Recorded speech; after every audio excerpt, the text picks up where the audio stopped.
Thank you, Senator Smith. Thank you, Mr. Chair, and welcome to our panelists. I'd like to follow up on a line of questions that Senator Warren was working on, and I'll come to you, Ms. Kramer. So as Senator Warren noted, miners and stakeholders get paid for updating the blockchain. This involves validating transactions to ensure, for example, that a coin can't be spent twice at the same time. So it seems to me that it's reasonable to say that miners and stakers are performing an essential service. It seems like without them, the blockchain could quickly lose all integrity. They're performing an essential service. So my question is this: our tax system generally imposes a tax when someone provides a valuable service in return for compensation, regardless of whether they are, regardless of how they're paid. They pay taxes on that compensation. Am I correct about that? Yes, you are. And the hotspot issue here is as to whether the staking and the stakers and the miners are performing a service, which is what it appears to be. They're following a protocol from the platform and, from the blockchain platform. And so they're following instructions, basically, in order to perform a service. Right. That's the way it seems to me, too, that they're performing a service, you get compensated for performing the service, and regardless of whether that compensation is in a dollar or a Bitcoin or whatever it is, that you pay taxes just like you. I mean, that's what accountants, that's how you get paid for the service that you provide. So let me just, in fairness, I think it's important as we're talking about this to understand, I understand that the crypto industry isn't asking for a tax exemption, but as Senator Warren was pointing out, there is a delay in when you pay your taxes under this sort of potential scenario.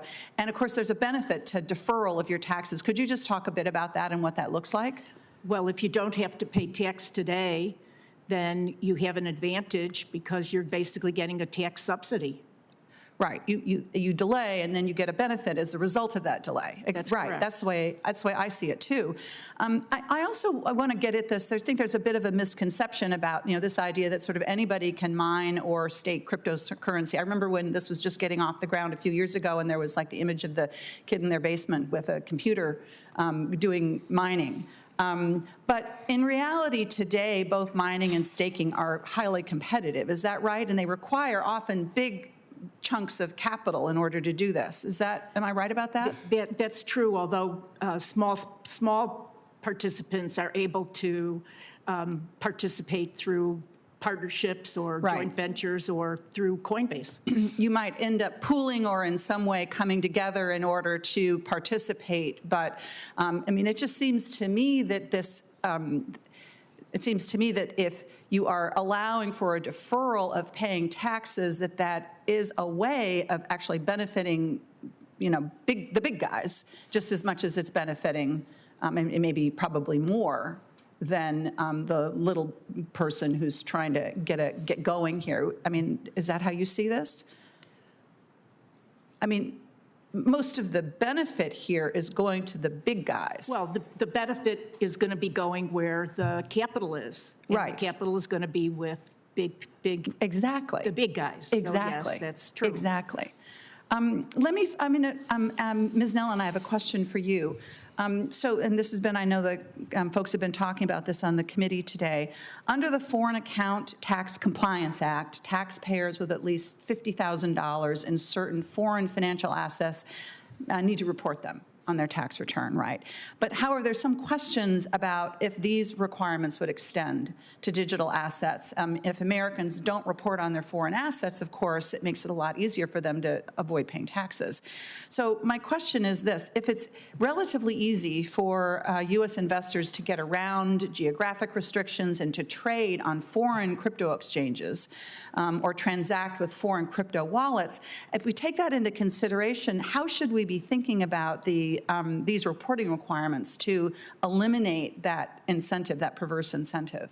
Yeah, I think part of that ties to the IRS clarifying the guidance as to what's considered a foreign financial asset that would be reported under that FATCA rule.